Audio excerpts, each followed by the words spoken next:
बारिश में एक अजीब काली नोटबुक दिखाई दी। अविश्वसनीय रूप से बारिश ने भी उसे गीला करने की हिम्मत नहीं की।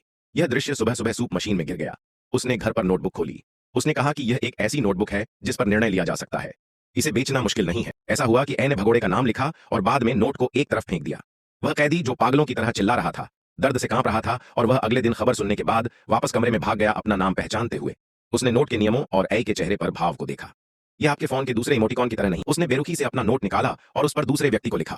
कुछ सेकंड बाद एरल्यूजी ने अपना सिर 2 बार झुकाया और उसकी दिल की धड़कन बंद हो गई।